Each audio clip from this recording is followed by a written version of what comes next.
À la base, je suis quelqu'un de très organisé. J'aime bien que tout soit bien carré, bien planifié parce que sinon, en fait, je sais pas du tout dans quel sens partir. Peut-être que du coup, je l'étais un petit peu trop d'ailleurs. En ce moment, je suis un peu submergée et du coup, en fait, même avec une organisation et j'ai beau essayer de m'organiser, je respecte rien de ce que je m'organise. Tu vas nous expliquer tout ça. Bienvenue sur le podcast Les coulisses de ton biz, le podcast pour apprendre à organiser ton quotidien d'entrepreneur. Je suis Marine, consultante et formatrice en organisation du biz. Ici, les invités ne vont pas te dévoiler leur stratégie, mais plutôt leur organisation du quotidien pour réussir à gérer leurs projets et mener à bien leur business. Parce qu'on ne se lance pas tous dans l'entrepreneuriat au même stade de notre vie, parce qu'on n'a pas tous le même cadre de vie non plus, et surtout parce que personne n'est pareil. Il existe de nombreuses façons de s'organiser. Tu vas retrouver dans ces interviews des trucs et astuces pour organiser ton quotidien d'entrepreneur et bien plus encore. Alors prépare-toi un thé ou mets tes écouteurs pour faire ton sport et je te souhaite une bonne écoute. Je te retrouve aujourd'hui dans ce nouvel épisode du podcast Les coulisses de ton biz avec comme invitée Marine Bolano. Marine, bienvenue. Je te laisse te présenter et nous dire depuis quand tu es lancée dans l'entrepreneuriat. Hello, déjà merci pour ton invitation. Donc moi c'est Marine, je suis lancée depuis maintenant 2 ans et demi. Du coup je suis consultante communication et business et experte Canva aussi. Je suis ambassadrice Canva depuis début 2024 et là en plus ça a été renouvelé il y a quelques jours. Donc trop J'ai vu ça. de continuer pour une deuxième année à parler de Canva et à mettre en avant Canva. Et j'accompagne les entrepreneurs du bien-être, donc principalement les femmes, et quasiment que les femmes d'ailleurs, et aussi les infopreneuses, donc principalement des coachs, formatrices, etc., à mettre en avant en fait leur communication, à reprendre un peu le pouvoir sur leur com pour développer leur activité en fait grâce aux réseaux sociaux et notamment grâce à Instagram. Génial, on va aller creuser tout ça. Je commence toujours, Marine, par un petit ceci ou cela. Ça permet de faire connaissance et puis après de se lancer. Des fois, la conversation s'arrête au ceci ou cela parce qu'on dérive partout. Et donc, es-tu prête à participer du coup, Marine? Let's go. Alors, thé ou café? Thé. PC ou Mac? Mac. Travail du matin ou travail du soir? Du matin. Solo ou cowork? Solo. Généralement, tu travailles chez toi ou tu vas travailler ailleurs? Chez moi. Tu tutoies ou tu vouvoies tes clients? Tutoie. Tu es plus lecture ou série? Série. Podcast ou YouTube? YouTube. Insta ou LinkedIn? Insta. Et enfin, team organisé ou freestyle? Organisé. Organisé freestyle, tu vois. Oui, je vois bien. Tu vas nous expliquer tout ça. Qu'est-ce que tu entends par organiser freestyle? Alors, à la base, je suis quelqu'un de très organisé. J'aime bien que tout soit bien carré, bien planifié, parce que sinon, en fait, je sais pas du tout dans quel sens partir. Peut-être que du coup, je l'étais un petit peu trop d'ailleurs. En ce moment, je suis un peu submergée et du coup, en fait, même avec une organisation et j'ai beau essayer de m'organiser, je respecte rien de ce que je m'organise. Ça veut dire que tu planifies tes journées et finalement, ça part un peu dans tous les sens et le soir, tu n'as pas fini ce que tu avais prévu. Je me fais en fait vite dépasser par les missions clients, les demandes clients, etc. Des fois, ça prend plus de temps que ce que j'estimais. Et plutôt que de me dire, vas-y, à la limite, je le remets à demain et comme ça, j'essaye d'avancer un peu sur tout. Je veux tellement terminer des choses que du coup, je m'éparpille, je me disperse un peu et je veux à tout prix finir. Ça traîne et au final, mon organisation, elle est toute bouleversée parce que j'ai des semaines normalement qui sont bien précises où je sais que j'ai du temps pour mon entreprise, pour moi, pour ma com, des temps plutôt pour mes clients, pour mes différentes offres. Et au final, je respecte pas tout ça. Je vais privilégier forcément mes clients, mais du coup, au détriment en fait de moi, ma communication, mon contenu, mon entreprise. Et du coup, je vais moins pouvoir développer tout ça. Et en vrai, ça me dérange dans le sens où j'ai tellement d'idées, j'ai tellement envie de faire plein de choses aussi que je me sens frustrée de pas pouvoir tout mettre en place à cause de ça. Et du coup, normalement, on va partir sur la base. Comment tu as structuré ta semaine à la base? Est-ce que c'est une journée dédiée à tes clients, une journée à ton entreprise, une journée à ta com? Je dis en exemple. Ou alors, est-ce que c'est dans ta journée, idéalement, tu as un peu de clients, un peu de com, un peu de fond sur ton business? J'ai plutôt découpé en à peu près blocs de demi-journée. Il y a des missions clients que je suis obligée de faire très régulièrement, donc comme des routines d'engagement client ou autres. Donc ça, c'est des choses que forcément, ça s'applique presque tous les jours. Donc ça, c'est obligé d'être sur mon agenda dans tous les cas. Et après, par contre, j'ai vraiment plus des demi-journées où j'ai une demi-journée focus sur Instagram, j'ai une demi-journée focus sur YouTube. Mais j'essaye de pas forcément me faire une journée parce que justement, on sait jamais s'il y a des urgences clients, etc. Je dois pouvoir les gérer et en avoir un petit peu tous les jours. Mais voilà, il y a 2 demi-journées par semaine où c'est plutôt CM, d'autres demi-journées où c'est plutôt suivi client de coaching, de ma communauté en ligne, etc. Donc voilà, j'essaye quand même d'organiser un petit peu tout ça au mieux. Comment tu vas gérer ça? Tu vas gérer ça sur 5 jours, sur plus de jours? Est-ce qu'après, tu as une grosse amplitude horaire par journée? Comment c'est? Alors là, j'avais justement revu un petit peu mon organisation. C'est tout planifié sur 5 jours et j'ai essayé de faire des journées à peu près de 8h30 à 17h pour justement que ce soit quand même assez condensé sur la journée. Essayer d'avoir mes week-ends de off. Pour l'instant, c'est totalement un raté. Et j'essaye quand même de couper le maximum, mais voilà, si j'ai envie d'avancer, je sais que je peux avancer. Dans tous les cas, l'urgent est fait et le week-end, je vais plus avoir tendance à avancer sur mes projets à moi. Par contre, ça, c'est une barrière un peu que je me suis mise, une limite, c'est le week-end, si je travaille, c'est que pour moi. Ça, c'est bien aussi à mettre en place. Ça permet aussi un petit peu, tu vois, de dédramatiser certaines fois les personnes qui me disent, moi, je travaille 5 jours dans ma semaine, le week-end, c'est 100% pour moi. Par contre, je suis frustrée parce que du coup, je n'avance pas sur mon business. Il y a certains moments dans l'année où tu as des saisonnalités et où tu es dans le rush dans ton travail avec tes clients. Et si tu veux continuer à ce que ton biz il continue d'avancer, à un moment donné, tu n'as pas le choix. Il va falloir que tu augmentes ton amplitude horaire. Et comme tu le dis, c'est bien de le faire sur un moment qui n'est pas forcément consacré au business, sachant que c'est provisoire. Il faut pas que ça devienne une routine que tous tes samedis soient consacrés à ton business parce que ça, ce sera malsain sur le long terme. Ça va te frustrer parce qu'en fait, c'était pas ça ton idéal. Mais si tu sais que c'est par exemple pour 1 mois, 2 mois, mais il faut pas lâcher non plus le fond de ton business. Et ça, c'est une erreur que souvent les entrepreneurs ont fait parce que on veut être à fond derrière nos clients, ce qui est normal parce qu'il faut bien qu'on fasse rentrer des pépettes à un moment donné. Mais il faut pas non plus qu'on s'oublie soi et ni ses projets pour son business. Ouais, non, c'est clair parce qu'en fait, c'est ça, on a souvent tendance, et moi en plus, je suis la première à le dire à mes clients, qu'il faut penser à sa communication, à nous, parce que souvent, je ramène un peu ça à la communication, mais on va avoir tendance à dire, ah là, en fait, j'ai pas le temps de communiquer parce que j'ai plein de clients. Ok, c'est très bien et bravo à toi d'avoir plein de clients, mais en fait, souvent, on va recommencer à communiquer quand on n'a plus de clients. Sauf qu'en fait, ne plus avoir de clients, c'est déjà trop tard. C'est pas parce qu'on a des clients que, du coup, bingo, et on n'a plus besoin de communiquer. En fait, c'est là aussi, dans ces moments-là, qu'il faut continuer en fait d'entretenir entre guillemets ce lien avec notre audience, etc. Et en soi, c'est pareil pour l'organisation et c'est pareil pour le travail sur notre business parce que si on met tout le focus sur nos clients et que nous, entre guillemets, on s'oublie, tôt ou tard, ça va nous rattraper et après, ça sera entre guillemets trop tard. Moi, j'ai une cliente, par exemple, tu vois, où pendant 6 mois, elle a été complète et du coup, elle a arrêté totalement sa communication sur les réseaux. Mais vraiment totalement parce que elle disait, j'ai plus le temps en fait pour le faire. Elle a su que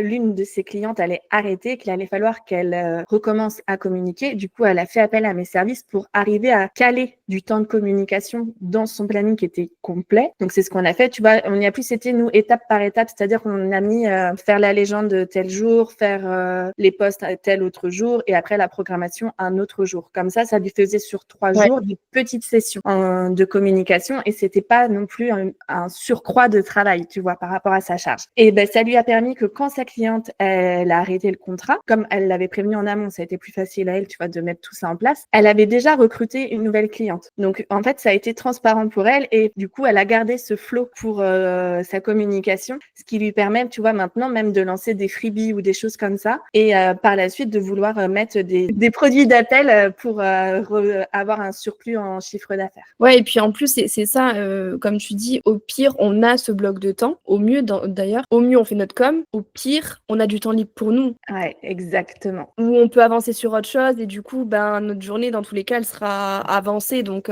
c'est totalement bénéfique dans tous les cas. C'est comme ceux qui prennent, tu vois, leur vendredi après-midi en marge. C'est-à-dire, c'est du temps en plus si jamais ils n'arrivent pas à finir leur travail et tout. Mais s'ils ont terminé, par exemple, le jeudi soir, eh bien, le vendredi après-midi, ils sont off. Et ça, c'est trop kiffant, en fait, parce que tu sais que c'est soit un moment sur lequel tu vas avancer avancer sur ton business soit un moment sur lequel tu vas pouvoir prendre du temps pour toi. Ouais, c'est ça. Et en fait, c'est royal.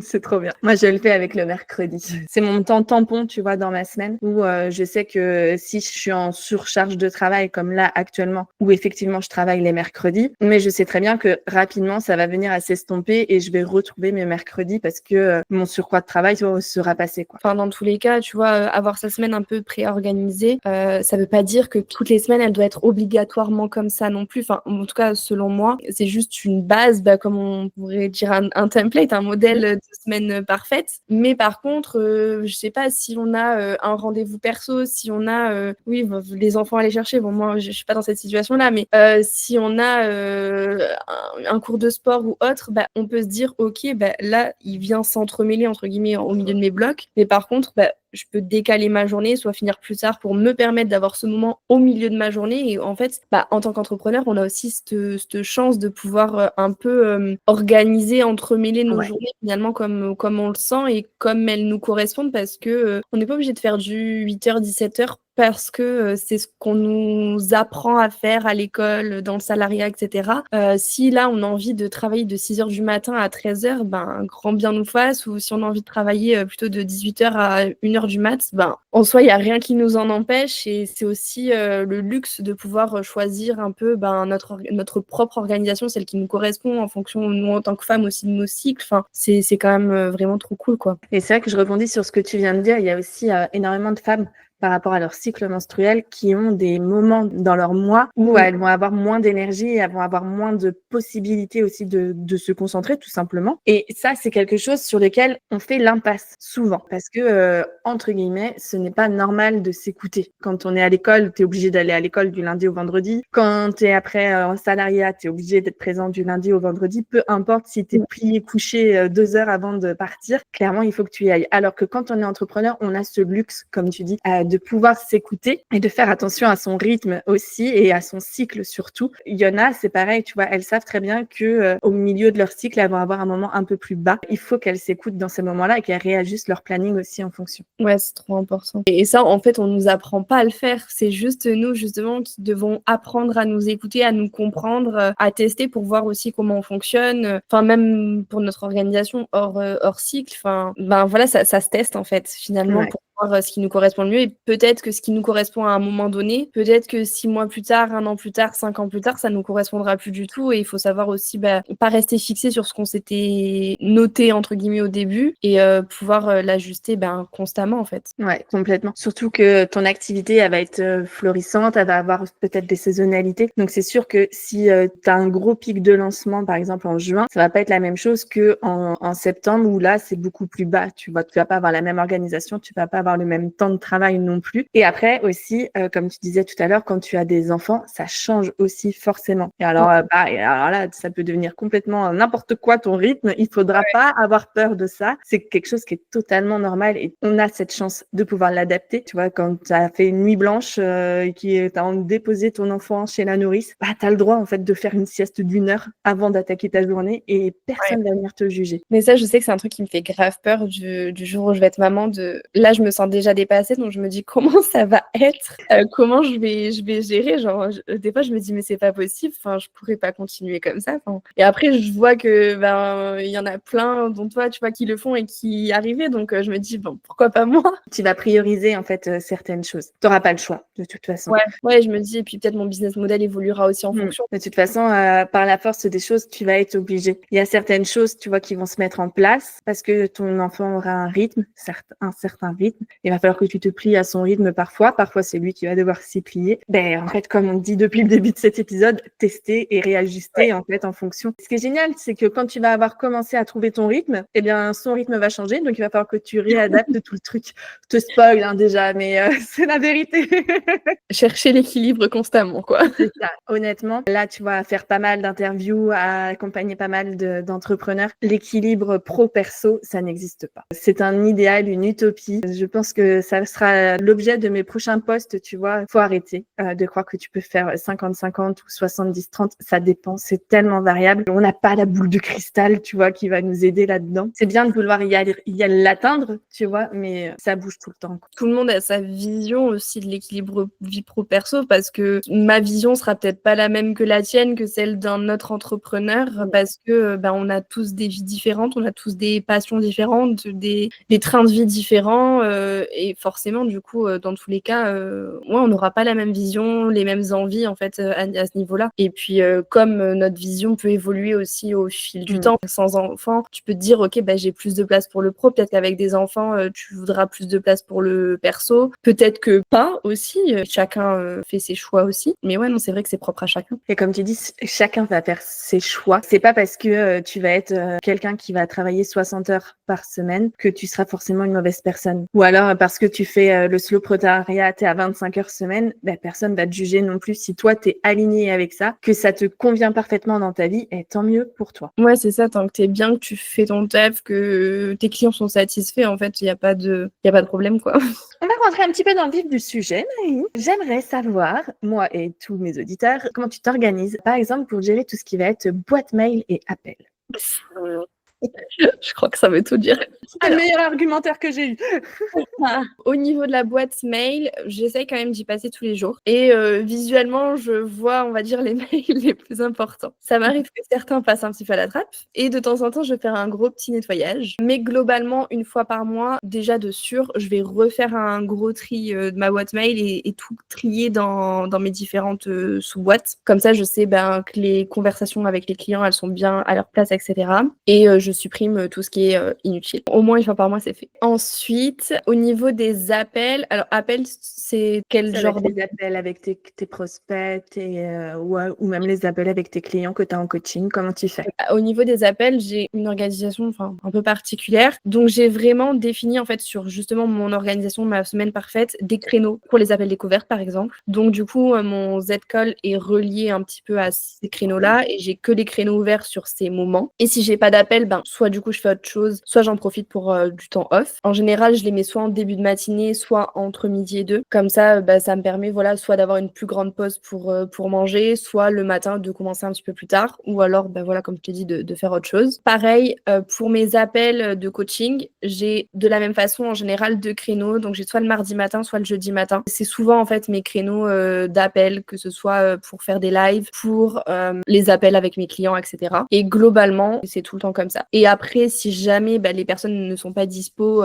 bien entendu, sur ces créneaux-là, après, j'en discute avec mes clients quand ça fait un petit moment qu'on travaille ensemble. Et du coup, dans ce cas-là, je peux le caler sur un autre moment. Mais globalement, tous mes rendez-vous se font en matinée, les mardis et jeudis, principalement. Ouais, c'est quand même assez structuré. Le fait de savoir qu'ils sont là, ces blocs-là, ça va t'apporter un plus dans ton organisation. Parfois, je pense que si tu n'en as pas, tu vas faire autre chose. C'est ce qu'on disait au début. Mais par contre, régulièrement, ça va être au même moment. Ouais. C'est ça, donc je sais que pareil, moi, si j'ai plutôt des rendez-vous perso, j'essaye de pas les prendre aussi sur ces créneaux-là, parce que généralement, c'est là où j'ai mes appels. Globalement, après, avec mes clients, d'une semaine à une autre, c'est toujours à peu près notre même créneau horaire. Donc ça permet aussi de se caler là-dessus, quoi. Donc ça, c'est plutôt cool. Et est-ce que tu te souviens pourquoi tu as programmé ça le mardi matin et le jeudi matin? En fait, c'est vrai que je suis beaucoup plus efficace le matin. Je suis dans une meilleure énergie parce que c'est le début de la journée et les appels, c'est quelque chose qui est très chronophage pour moi et ça me prend énormément d'énergie. Donc, je préfère être dans mon justement pic d'énergie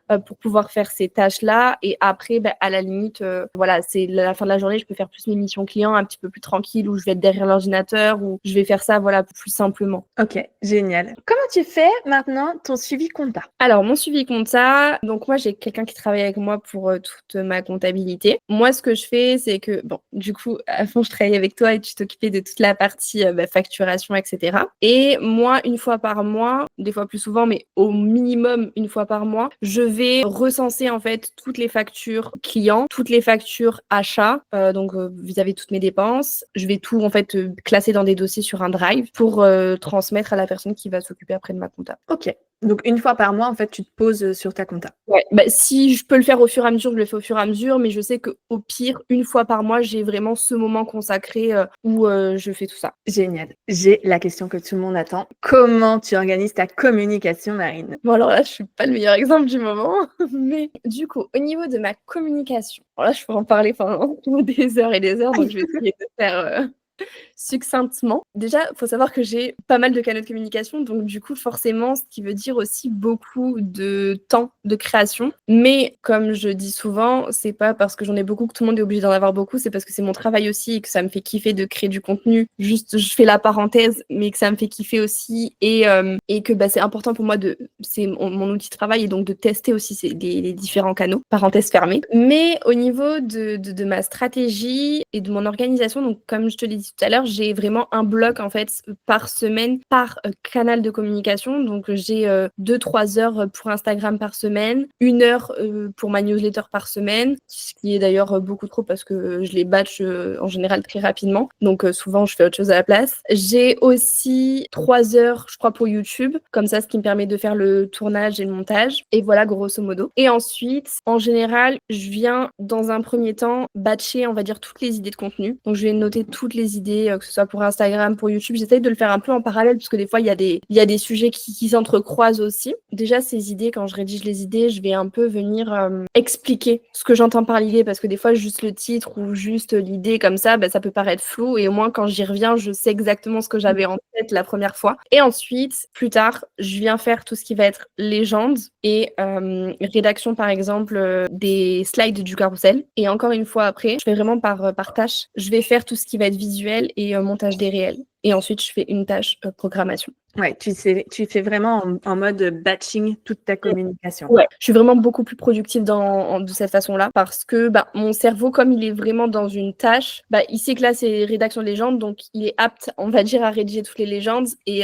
s'il devait sauter d'une légende à un visuel, je mettrais 10 000 fois plus de temps que voilà, si je faisais pas comme ça. Donc ça, c'est beaucoup plus simple pour moi. Et en général, c'est ce que je recommande à mes clients aussi et ça marche plutôt bien. Et du coup, comme j'ai une fois par semaine, en fait, ce créneau de 3 heures, ce que je fais, c'est que en général, en début de mois, ça va être le moment de mettre toutes les idées, donc ça va peut-être me prendre 1 heure. Et ensuite, en fonction du temps que j'ai, je vais soit découper, bah là, ok, je fais tous les contenus de cette semaine. Donc d'un côté, je garde 1 heure pour faire les légendes, 1 heure et demie pour faire, par exemple, les visuels, etc., etc. Tu vois, et je découpe en fait comme ça chaque semaine pour m'avancer sur les 10 prochains jours, 15 prochains jours, etc., etc. Ouais, tu programmes 10 jours à l'avance? Non, en général, je programme une semaine à l'avance. Ok.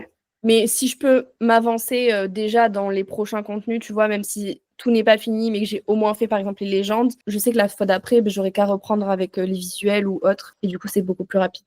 Et pour faire tout ça, tu te sers de quel outil? Alors, je me sers beaucoup de Notion pour tout m'organiser en fait dans toute ma création de contenu. J'ai vraiment mes calendriers éditoriaux pour chacun de mes réseaux de communication. J'ai mes petites fiches dessus en fait qui me permettent de découper aussi tout ce qui va être légende, tout ce qui va être sur mon carrousel, tout ce qui va être visuel et Canva, of course, pour toute la partie création visuelle. CapCut aussi pour tout ce qui va être montage vidéo et ChatGPT aussi pour toute la partie un peu plus réflexion. Et des fois, je m'en sers vachement de base aussi pour derrière avoir une piste, en fait, une première piste de réflexion et que moi, après, je viens retravailler pour améliorer le contenu aussi. Et c'est des outils, je veux dire, par rapport à Canva, CapCut et ChatGPT que tu as en mode gratuit ou en mode payant? Canva, j'ai la version payante, parce que pour moi, ça, c'est genre mon indispensable, c'est juste trop nécessaire pour l'utilisation que j'en ai, que ce soit pour moi et du coup aussi pour mes clients. CapCut, j'ai la version payante aussi, mais pareil, comme je l'utilise pour moi et mes clients, en fait, c'est nécessaire. ChatGPT, par contre, j'ai la version gratuite, mais je me tâte en ce moment à passer à la version payante qui apparemment est beaucoup, beaucoup plus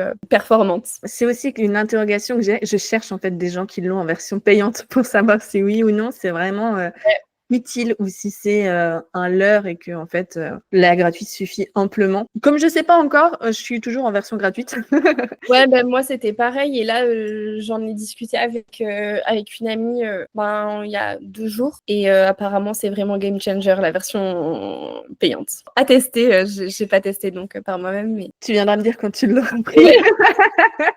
Dis-moi Marine, comment tu vas gérer maintenant tout ce qui est projet? Je me suis longtemps cherchée à ce niveau-là mais là je pense que j'ai trouvé une bonne organisation pour le moment vis-à-vis de ça. Au niveau des projets, j'ai déjà déterminé un petit peu mes projets grosso modo sur l'année pour justement pas me disperser. Donc je sais que j'ai un gros projet entre gros guillemets par mois, voire pour 2 mois. Et ces projets, à chaque fois, en fait, ils sont rattachés, si tu veux, à des gros objectifs. Et en fait, j'ai un espace Notion dans lequel j'ai vraiment tous mes projets qui sont inscrits. Et à l'intérieur, je mets les tâches en fait de ces différents projets. Il y a les petites barres de progression et tout, et ça me met en joie de voir les barres qui augmentent, etc. Du coup, voilà, je me suis un peu organisée de cette façon-là et j'essaye, voilà, de découper en fait ces projets, ces objectifs en sous-tâches pour ne pas avoir tout à faire d'un coup. Et voilà, et après chaque semaine, je me dis, ok, cette semaine, je me mets des petites deadlines, il faut que j'avance sur cette tâche pour ce projet-là, etc.,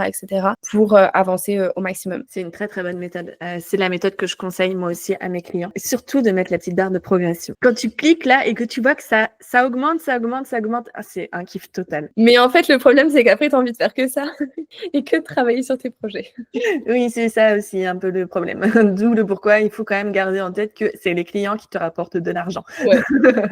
Dis-moi Marine, quel serait ton conseil en organisation? Je pense que ça serait de s'écouter. Tout part de nous et on a beau vouloir suivre des conseils à droite à gauche, ça change pas que nous, on a notre propre organisation, il faut s'écouter et tester. S'écouter et tester en fait. Il y a plein d'outils, plein de choses qui existent et pour trouver en fait la meilleure méthode pour nous, il faut juste les essayer et voir celle qui nous correspond le mieux à l'instant T et se faire accompagner si besoin pour trouver aussi et gagner du temps dans cette recherche-là. Très très bon conseil. Et au contraire, est-ce qu'il y aurait une méthode que toi tu as testée et qui ne t'allait pas du tout? Je sais pas si c'est vraiment une méthode, mais c'est les to-do list à rallonge. En fait, moi, c'est plus anxiogène pour moi au final qu'autre chose. Et pourtant, des fois, je peux pas m'empêcher d'en faire. C'est ça le pire. Tu vois, c'est comme le mauvais ex qui revient, genre. Mais ouais, non, du coup, ouais, je dirais les to-do list parce que, en fait, si la to-do list, elle est pas structurée, les tâches, elles se rajoutent, en fait, et ça n'en finit plus. On se sent bien, oui. Non, elle est pas pour toi, cette méthode. Dis-nous, quelle est ta dernière sortie de zone de confort? C'est d'avoir refusé une cliente. Oh, ça, c'est dur à faire. Ouais. Tu le dis avec un petit peu de dégoût, un petit peu de...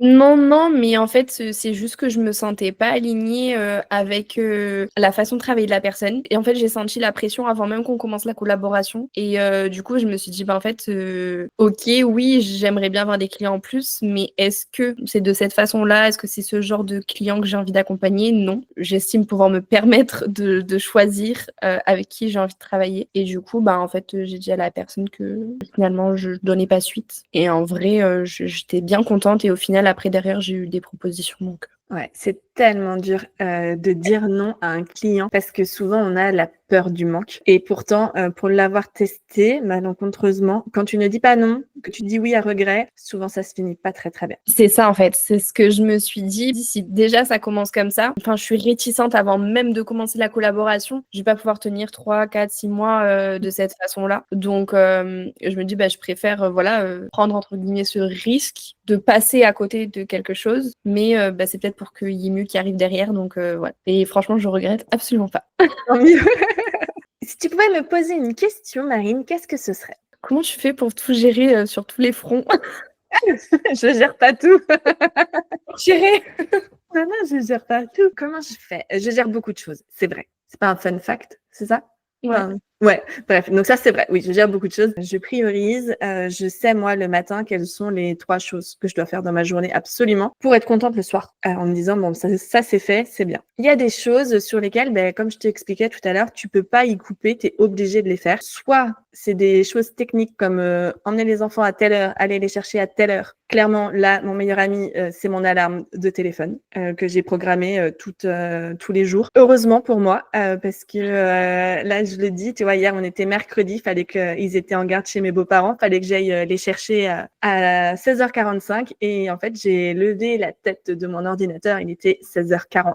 Et là, je me suis dit, OK, donc en fait, je suis très drivée par cette alarme, tu vois. Mais comme on était mercredi, j'ai pas l'alarme le mercredi parce que généralement ils sont à la maison avec moi. C'est là que je me suis rendu compte que c'était quelque chose, en fait, tu vois, ça me drive dans ma journée. Ce qui m'aide aussi beaucoup, c'est que j'anticipe à l'avance. J'anticipe beaucoup. Là, tu vois, par exemple, je sais déjà ce que je fais la semaine prochaine. Je sais ce que je fais quasiment la semaine d'après. C'est fait par plage horaire dans mon planning, dans ma tête aussi. Je marche beaucoup par créneau. C'est bien et pas. Mais moi, ça me convient parfaitement.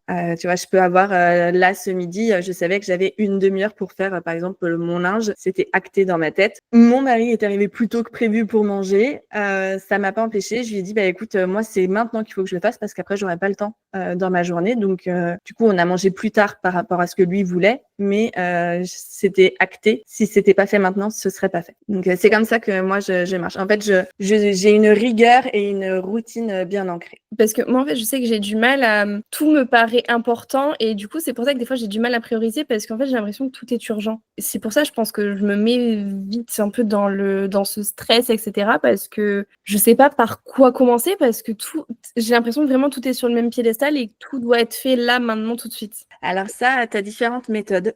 Tu vas avoir la matrice d'Eisenhower, tu sais, ou... Enfin, je dis tu sais peut-être pas. De urgent, non urgent et C'est tout. ça. Ouais. Tu as urgent, non urgent, important et non important. Et en fait, tu vas venir classer du coup ce que tu as à faire sur ta to-do list. Ça fonctionne très bien. Moi, ça me convient pas du tout. Mais j'ai plusieurs clientes qui l'utilisent régulièrement et ça leur va parfaitement justement pour arriver à prioriser. Après, tu as aussi la méthode des 80-20. Elle a un nom, ça doit être la loi Pareto, il me semble que c'est ça. Et du coup, là, c'est en fait, il faut que tu fasses la chose qui va te faire le plus avancer sur tes projets. Par exemple, c'est ce que je dis dans ma formation, si tu veux partir faire un pique-nique, le plus important, ça va pas être d'emmener la cuillère, ça va être d'emmener à manger, tu vois. Donc, en fait, tu vas prioriser, tu vas d'abord préparer ton repas avant de préparer tes ustensiles. C'est là-dessus aussi que ça peut venir t'aider. Après, tu as ma super to-do list qui va permettre aussi, en fait, tu vas avoir la liste sur le côté et de cette liste, tu vas avoir les 3 choses vraiment importantes, soit pour ton business, soit pour ton perso, en fonction de ce qui est le plus important pour toi dans la journée. Il y a ça aussi à prendre en compte. Une méthode aussi qui fonctionne bien, c'est la méthode Eat the Frog, qui va être la méthode d'avaler le crapaud. Et en fait, tu vas commencer par faire ce qui va te donner le moins envie dans ta journée, mais qui va être nécessaire pour ton business. Ouais, mais c'est la tâche qu'en fait, des fois, que tu repousses, qui passe de jour en jour et que t'as pas envie de faire. C'est ça. Et en fait, inconsciemment, elle va rester planquée dans ta tête. Et tant qu'elle sera là, en fait, tu vas procrastiner au maximum sur les autres choses. Il y a quelqu'un que j'ai interviewé il y a pas longtemps, c'est Nadia. Elle utilise la méthode sandwich. C'est-à-dire que elle va avoir quelque chose qu'elle aime, quelque chose qu'elle aime pas, quelque chose qu'elle aime, quelque chose qu'elle aime pas. En fait, ça va venir un peu être un système de récompense et de toute façon, il faut que tu le fasses à un moment donné. Ouais, faudrait que je teste un peu tout ça. Ouais, non, mais ça se teste complètement et il y a des choses qui vont te correspondre à 100% et d'autres où pas du tout, ça va pas du tout être fait pour toi. Dis-nous, Marine, tu nous as dit tout à l'heure que tu étais sur beaucoup de réseaux. Est-ce que tu peux nous les citer pour qu'on les remette après un petit peu autour de ta tête là sur le montage? Alors, j'ai Instagram, donc marine.bolano. J'ai ma newsletter. J'ai TikTok et YouTube. Ok, Donc, ça fait c'est déjà vraiment les 4 canaux de communication sur lesquels je suis présente toutes les semaines, où je prends plaisir à créer du contenu parce que c'est des contenus tous différents les uns des autres. Et du coup, c'est hyper cool parce que ça me permet un peu de laisser part à toutes mes parts de moi. C'est clair. Est-ce que tu aurais un livre, une vidéo ou un podcast à nous conseiller pour le business? J'ai un livre que j'ai beaucoup aimé, c'est Tu vas tout déchirer de Jen Sincero. Je suis en plein dedans en ce moment. Et je trouve qu'il est hyper cool pour la vie d'entrepreneur et tout, en tant que dev perso, etc. J'aime beaucoup ce livre. Moi, c'est le livre que j'offre à mes amis qui se lancent dans l'entrepreneuriat. Vraiment, il est trop bien. Je l'avais déjà lu l'année dernière. Je l'avais trouvé très impactant. Et tu vois, là, le fait que j'ai mûri par rapport à l'année dernière, le fait de le relire, ça me parle complètement différemment encore de l'année dernière. Il faudrait que je le relise. Ouais, Ouais, tu l'interprètes différemment. complètement. Ma dernière question, qui voudrais-tu entendre ici et pourquoi? Bah, Alexiane, tiens. Alexiane qui vient de refaire ma charte graphique. Mm. Ok, pas de souci. J'irai la contacter. Je vais lui Ouais, demander. parce que je suis sûre qu'elle a plein de trucs à partager et j'aimerais beaucoup un peu en savoir plus sur son orgasme. Génial. Ok, eh bien, écoute, je note et j'irai la contacter avec grand plaisir. Me voilà arrivée à la fin de ma liste de questions, Marine. Merci beaucoup pour tous tes partages, tes conseils et tes astuces. Si cet épisode vous a plu, dites-le nous en commentaire. Pensez à le liker et surtout à vous abonner.